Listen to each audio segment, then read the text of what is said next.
வணக்கம் மக்களே.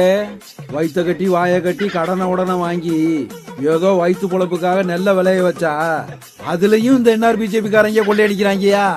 நம்ம புதுச்சேரியில விளையிற நெல்லையெல்லாம் வாங்குறதுக்காக தட்டாஞ்சாவடி, கன்னியகோயில், கரையாம்புத்தூர், கூனிச்சம்பட்டு, மடுகரை இங்க எல்லாம் ஒழுங்குமுறை விற்பனை கூடம்னு வச்சிருக்காங்க. இப்ப பாருங்க, பாகூர் பகுதியில சம்பா அறுவடை நடந்துகிட்டு இருக்கு. அந்த நெல்லையெல்லாம் பக்கத்துல இருக்க கன்னியகோயில் ஒழுங்குமுறை கூடனுக்கு தாயா கொண்டு போறாங்க. அங்கே ஒரு உருப்படியான சாக்கு பை இல்லையாமியா. கிழிஞ்சு போன சாக்கு பைய கொடுத்து நெல்லையெல்லாம் அளக்க சொல்றாங்களாம்.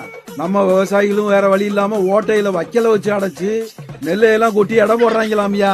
இந்த ஓட்டை பையில அளவு எடுக்கிறதால நெல்லு பூரா பாதிக்கு பாதி கீழே கொட்டிடுது. அப்புறம் எப்படி அளவு ஒழுங்கா வரும்? இந்த கிழிஞ்சு போன பாடாவதி சாக்கு பைய எல்லாம் அதிக விலைக்கு வாங்கின மாதிரி கணக்கு காட்டி இந்த என்ஆர் பிஜேபி காரங்க அதுலயும் கொள்ளையடிச்சிருக்காங்க. கட்டி வச்சிருக்க குடோனை எல்லாம் ஆளுங்கட்சிக்காரங்க ஆக்கிரமிப்பு பண்ணி வச்சுக்கிட்டு அடாவடித்தனம் பண்ணிக்கிட்டு இருக்காங்களாம். மழை காலத்திலயும் வெயில் காலத்திலயும் நெல்லு மூட்டையெல்லாம் வெளியே போட்டு வச்சிருக்காங்களாமியா. அப்புறம் நெல்லு ஈரமா இருக்கு, தூசியா இருக்குன்னு காரணத்தை சொல்லி ஒரு மூட்டைக்கு 2 to 5 கிலோ வரை கழிவா கணக்கு காட்டி அதுலயும் கொள்ளையடிக்கிறாங்களாமியா. இது எல்லாம் நம்ம விவசாய அமைச்சர் ஐயா ஜெயக்குமாருக்கு நல்லா தெரியும். அவர் எப்படி நடவடிக்கை எடுப்பாரு? அவரும் கல்லா கட்டணும்ல. என்ஆர் பிஜேபி கவர்மெண்ட் பைஸ் ஓட்ட சாக்கு, but the farmers paying the price bro.